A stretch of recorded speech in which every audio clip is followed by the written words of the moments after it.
বন্ধুরা, আমরা এখন ঘুরে ঘুরে অনেক ক্লান্ত হয়ে গেছি। এখন আমরা এসেছি নন্দনকাননে। তো চলো ভেতরে ঢুকে পুরোটাই তোমাদের সাথে শেয়ার করব। আর বলার এনার্জি নেই, গলা বসে গেছে। তো আজকে যদি লাস্ট দিন, আজকে রাতেই আমরা বাড়ির জন্য রওনা দেব। চলো, দেখতেই পাচ্ছ নন্দনকাননের এটা হচ্ছে গেট, এইটা দিয়ে ভেতরে ঢুকতে হবে। তারপরে এন্ট্রি কার্ড নিয়ে টিকিট কেটে ভেতরে প্রবেশ করেছিলাম আমরা। এবং প্রথমে ঢুকেই তো দেখতে পাচ্ছ যে বানর দেখেছিলাম। এরপরে একটা সামনে বড় ফোয়ারা মতন রাখা রয়েছে এবং এদিকে রয়েছে বাচ্চাদের খেলার জন্য পার্ক। তো আমরা আর ওটাতে ঢুকিনি। এদিকে রয়েছে ভাল্লুকের জায়গা।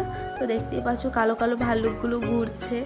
তো ওইটা দেখেই আমরা চলে এসেছিলাম বাঘ দেখার জন্য, কারণ আমার বাঘ দেখতে খুবই ভালো লাগে। তো গাছের ওপরে দেখো চিতাবাঘ শুয়ে আছে। তো দেখতে পাচ্ছ কিনা বলতে পারছি না, কিন্তু ওপরে শুয়ে, পুরো গাছের ওপরে শুয়েছিল। এরপরে দেখতে পেলাম যে রয়্যাল বেঙ্গল টাইগার, দেখতেই পাচ্ছ কেমন গর্জন করে করে ঘুরছে। এরপর এদিকে রয়েছে পাখি এবং ওই দিকে শুয়ে রয়েছে সিংহ। তো দেখতেই পাচ্ছ এখানে ব্যানারটা রাখা রয়েছে।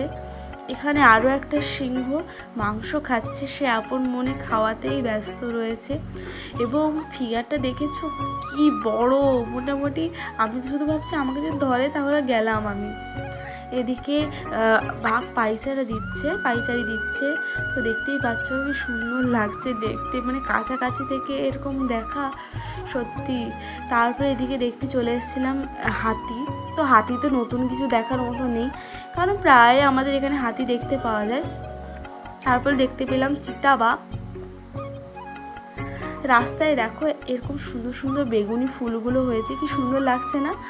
এরপর আমরা চলে এসেছি উট পাখির কাছে। দেখতে পাচ্ছ বন্ধুরা গলাটা কত বড় আর কি সুন্দর করে হাঁটছে নিচে নিচে।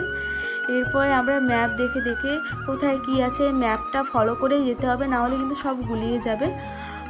অনেক দিন পরে দেখলাম গোসাপ, দেখতেই পাচ্ছ তোমরা গোসাপ।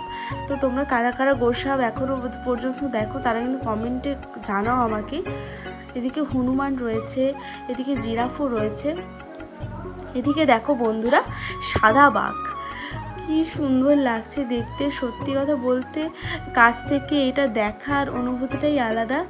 তারপরে এদিকে উট পাখিটাও সামনাসামনি দেখছি। এরপরে বন্ধু দেখতে পেয়ে গেলাম হরিণের দলকে। তো এখানে একটা ছোট্ট হরিণ শুয়ে রয়েছে এবং ওই জঙ্গলের ভিতরে আরও অনেক হরিণ ছিল। এখানে লেখা রয়েছে আই লাভ নন্দনকানন। তো ম্যাপ দেখে আমরা উল্টো দিকে রাস্তাতে এলাম। এখানে এসে দেখি যে জলে এরা কারা বলো তো, জলহস্তি। তো অনেক দিন পরেই জলহস্তিকে দেখতে পেলাম। তো সত্যি সামনাসামনি দেখতে কি ভালো লাগছিল বলতে পারবো না। আর এখানে বোটিং সিস্টেম রয়েছে, যেহেতু আমরা দেরি করে এসেছি তাই অনেক কিছুই মিস করে গেছি, কারণ বোটিংয়ে চাপতে পারলাম না। তা বাদে এদিকে রয়েছে টয় ট্রেন, এটাতেও চাপতে পারলাম না। তো সব কিছুই মিস হয়ে গেল। তো কিছু করার নেই, যেহেতু আমরা অনেক দেরি করে এসেছি। এদিকে দেখো রাস্তায় হঠাৎ করে হরিণ বেরিয়েছে। তো আমাদের চিৎকার শুনে সেও কিন্তু বেচারা ভয় পেয়ে গেছে এবং আমি তো হরিণের পিছনে যথারীতি ছুটতে শুরু করে দিয়েছিলাম। একটু সন্ধে হতেই রাস্তার ধারে এরকম লাইট জ্বলে গেছে। এখানে আমরা অনেক ছবি তুলেছিলাম। তো ছবি টবি তুলেই আমরা চলে এসেছিলাম তাড়াতাড়ি করে, যেহেতু আমাদের বাড়ি আসতে হবে। তার আগে আমরা একটু দেখতে গেছিলাম নতুন পুরীর মন্দির। তো সেখানে এসে দেখি যে রাস্তা এরকম সেজে বেরিয়েছে। তো দেখে নাও তোমরা, এটা হচ্ছে নতুন পুরীর মন্দির। তো যেহেতু আমরা অনেক দেরি করে এসেছি তাই আর ভেতরেও ঢুকতে পারলাম না, তালা মেরে দিয়েছে গেটে।